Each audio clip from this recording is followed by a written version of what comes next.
നമസ്കാരം, ഞാൻ chef Kalesh, crown ബാസ കൊച്ചിയിലെ എക്സിക്യൂട്ടീവ് ഷെഫാണ്. ക്രൗൺ ബാസ ഹോട്ടലിലെ സ്കൈഗിൾ റെസ്റ്റോറൻറ്റിൻ്റെ കിച്ചണിലാണ് നമ്മളിപ്പോൾ ഉള്ളത്. അപ്പോൾ സ്കൈഗിളിലെ ഒരു സ്പെഷ്യാലിറ്റി ആയ ബ്രോയിൽഡ് ബീഫ് ടെൻഡർലൈൻ എന്നൊരു ഡിഷാണ് നമ്മൾ ഇന്ന് പ്രിപ്പയർ ചെയ്ത് കാണിക്കാൻ പോകുന്നത്. അപ്പോൾ ബീഫ് ടെൻഡർലൈൻ എന്ന് പറയുമ്പോൾ ബീഫിൻ്റെ ഏറ്റവും ടെൻഡറായിട്ടുള്ളൊരു പാർട്ടാണ്.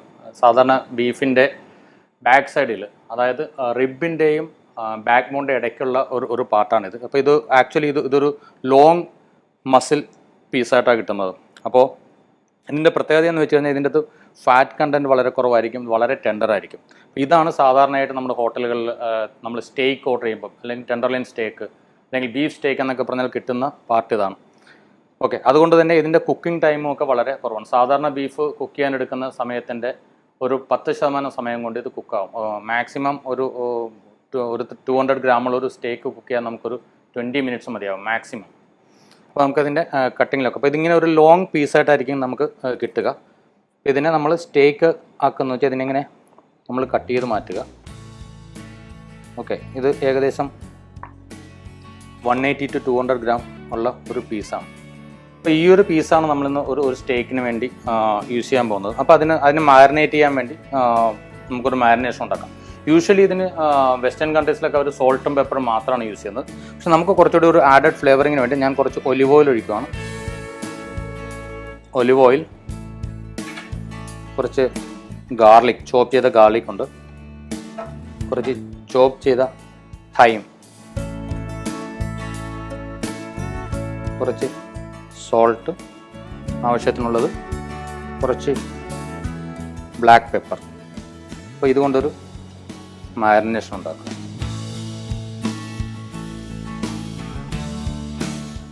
ഈ സ്റ്റേക്കിനെ നമ്മൾ ഇതുകൊണ്ട് മാരിനേറ്റ് ചെയ്യുകയാണ്. Basically garlic, thyme, oil, olive oil and salt, pepper. ഏതെങ്കിലും ആഡഡ് ഫ്ലേവറിംഗ് ഉണ്ടെങ്കിൽ നമ്മൾ സാധാരണ ആൾക്കാർ മസ്റ്റാർഡ്, ചിലപ്പോൾ മസ്റ്റാർഡ് പേസ്റ്റ് യൂസ് ചെയ്യാറുണ്ട് ഇതിൻ്റെ മാരിനേഷന്. അല്ലെങ്കിൽ ചിലർ ഡബ്ല്യു സോസ്, വോർസെസ്റ്റർ സോസ്, അത് യൂസ് ചെയ്യാറുണ്ട്. ഇത് മാരിനേറ്റ് ചെയ്തിട്ട് സ്റ്റേക്ക് സാധാരണയായിട്ട് നമ്മൾ ഗ്രില്ലാണ് ചെയ്യുന്നത്. ഗ്രില്ലിൽ കുക്ക് ചെയ്യുക. അതല്ല, ഇപ്പോൾ അതിൻ്റെ വലിയ ഹോൾ ടെൻഡർലൈൻ ആണെന്നുണ്ടെങ്കിൽ അത് നമ്മൾ വെല്ലിംഗ്ടൺ എന്നൊക്കെ പറഞ്ഞൊരു ഡിഷുണ്ട്. അപ്പോൾ അതൊക്കെ നമ്മൾ പഫ് പേസ്റ്റ് കൊണ്ട് റോൾ ചെയ്തിട്ട് ഓവനിൽ കുക്ക് ചെയ്യുന്ന മെത്തേഡ് കൂടിയുണ്ട്. നമ്മളിപ്പോൾ ഇത് ഗ്രില്ലിംഗ് ആണ് ചെയ്യാൻ പോകുന്നത്. അപ്പോൾ ഗ്രില്ല് ഞാൻ ഓൾറെഡി അത് ഹീറ്റപ്പ് ചെയ്ത് റെഡിയാക്കിയിട്ടിരിക്കുകയാണ്. അപ്പോൾ അതിലേക്ക് കുറച്ച് ഓയിൽ നമ്മൾ മിക്സ് ചെയ്ത് കൊടുക്കുക.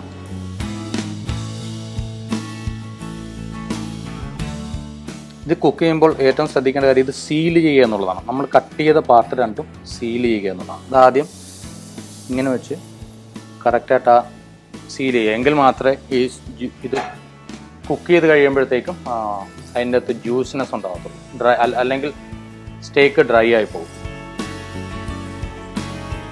അപ്പോൾ അതിന് ഓൾറെഡി ഗ്രിൽ മാർക്ക് വന്നു കഴിഞ്ഞു. നമ്മളിതിന് ഒരു ക്രോസ് ഗ്രിൽ മാർക്ക് കൊടുക്കും.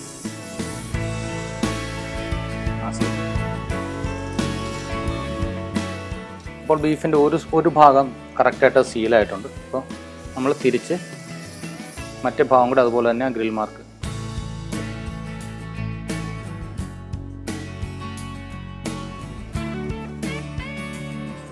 വീണ്ടും നമ്മൾ ക്രിസ് ക്രോസ് ആയിട്ടുള്ള ഒരു മാർക്ക് കൊടുക്കും.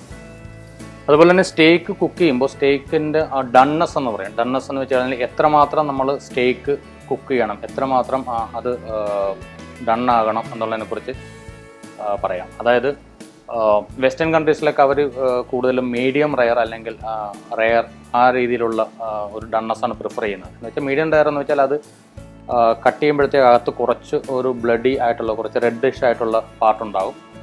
മീഡിയം എന്ന് വെച്ചാൽ അതിനേക്കാൾ അല്പം കൂടി കുക്കായിട്ടുള്ളതായിരിക്കും. മീഡിയം വെൽ എന്ന് വെച്ചാൽ ഫുൾ കുക്കാവാതെ മീഡിയത്തിനും വെൽഡണും ഇടയ്ക്കുള്ള ഇതായിരിക്കും. വെൽഡൺ എന്ന് വെച്ചാൽ കംപ്ലീറ്റ്ലി കുക്ക്ഡ് ആയിട്ടുള്ളത്.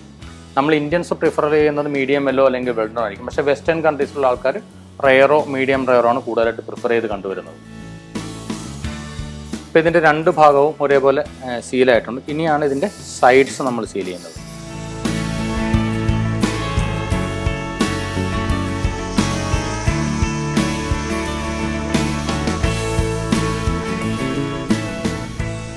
അപ്പോൾ നമ്മുടെ സ്റ്റേക്ക് ഏകദേശം റെഡിയാവുന്നുണ്ട്.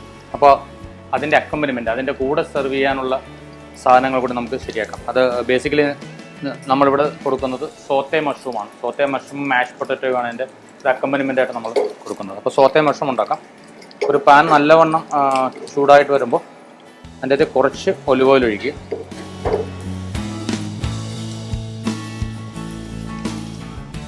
കുറച്ച് സോഫ്റ്റ് ബട്ടർ കൂടി ആഡ് ചെയ്യുക.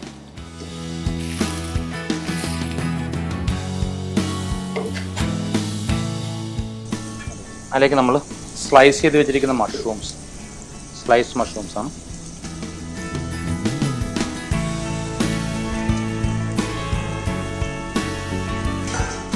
പ്രിഫറബിളി അത് ഹൈ ടെമ്പറേച്ചറിൽ ചെയ്യുന്നതാണ് എപ്പോഴും നല്ലത്. എങ്കിൽ അത്രയും മഷ്റൂമിന് നല്ല ഗോൾഡൻ ബ്രൗൺ കളർ വരും. അതുപോലെ തന്നെ മഷ്റൂമിൻ്റെ അകത്തുനിന്ന് ഉള്ള ജ്യൂസ് അല്ലെങ്കിൽ മഷ്റൂമിൻ്റെ വെള്ളം ഇതിലേക്ക് ഇറങ്ങി വരാതിരിക്കുള്ളൂ. അപ്പോൾ അതിന് സാധാരണ ഹൈ ടെമ്പറേച്ചറിലാണ് ഇത് ചെയ്യുന്നത്.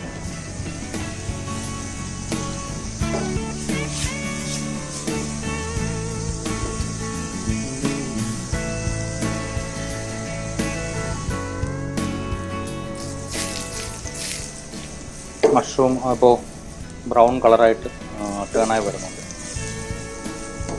അപ്പോൾ ഏകദേശം നല്ല ബ്രൗൺ കളറായി കഴിയുമ്പോൾ നമുക്ക് കുറച്ച് ചോപ്പ് ചെയ്ത ഓണിയൻ ഇതിലേക്ക് ആഡ് ചെയ്ത് കൊടുക്കാം.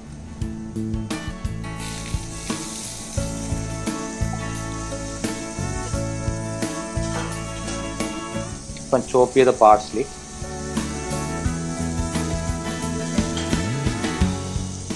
സോൾട്ട്,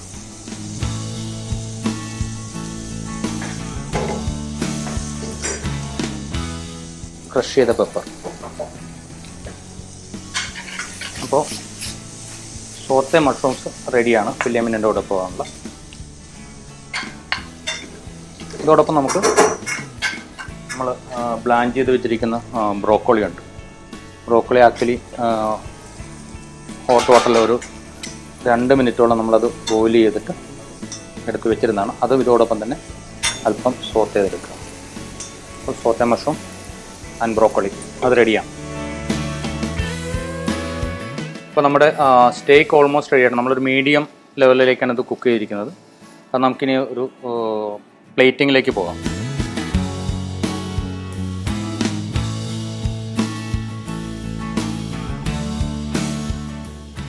അപ്പോൾ നമ്മൾ ആദ്യം ചെയ്തു വെച്ച സോത്തെ മഷ്റൂമും ബ്രോക്കോളിയും ഉണ്ട്.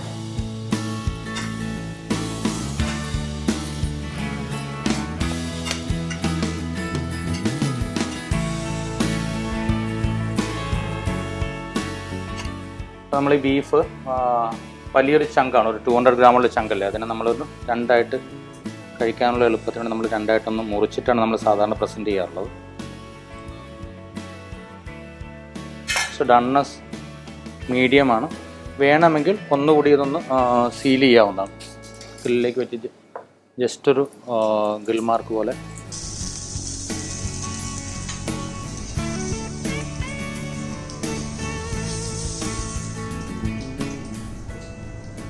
ടെൻഡർലോയിൻ സ്റ്റേക്കിൻ്റെ 2 പീസാണ്. അതിൻ്റെ കൂടെ അക്കമ്പനിമെൻ്റായിട്ട് നമ്മൾ സാധാരണ ഈ മാഷ് പൊട്ടറ്റോ കൊടുക്കണം, ഒരു സ്റ്റാർച്ച് എലിമെൻ്റ് എന്ന രീതിയിൽ. മാഷ് പൊട്ടറ്റോ,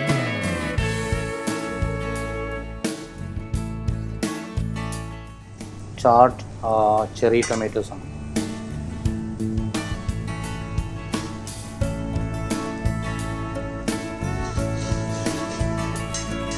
ഇത് ബീഫിൻ്റെ ബോൺ മാരോയാണ്. അപ്പോൾ ഷിൻ ബോണിൽ നിന്നെടുത്തിട്ടുള്ള ബോണിൻ്റെ മാരോ നമ്മളത് സിയർ ചെയ്ത് ക്വിക്കായിട്ട് സിയർ ചെയ്ത് കുറച്ച് സോൾട്ട്, പെപ്പർ ആൻഡ് പാർസ്ലി വെച്ചിട്ട് അത് അതിൻ്റെ ഒരു മുകളിലേക്ക്, അപ്പോൾ അത് ഊസ് ഔട്ട് ആകുമ്പോൾ അതിൻ്റെ ബീഫിൻ്റെ ആയിട്ടുള്ള വളരെ സ്ട്രോങ് ആയിട്ടുള്ള ഫ്ലേവർ ഇതിലേക്ക് വരാൻ വേണ്ടിയാണ്.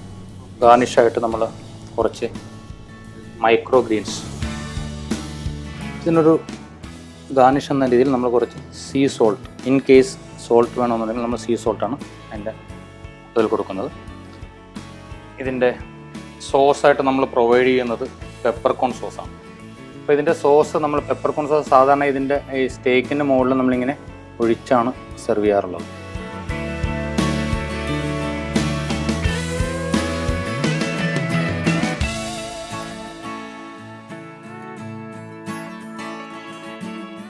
അപ്പോൾ നമ്മുടെ ബീഫ് ടെൻഡർലോയിൻ സ്റ്റേക്ക് അത് റെഡിയാണ്. അപ്പോൾ അതിൻ്റെ കൂടെ അക്കമ്പനിമെൻ്റായിട്ട് ഞാൻ മുമ്പ് പറഞ്ഞ പോലെ സോത്തെ ചെയ്ത മഷ്റൂംസും broccoli, mash potatoes, cherry tomatoes and some sprouts. Okay, micro greens. ഇത് സ്കൈഗിളിലെ one of the hot moving ഐറ്റംസിലൊന്നാണ് ബീഫ് ടെൻഡർലൈൻ എന്ന് പറയുന്നത്. Please to come and try it in Skygill. Thank U.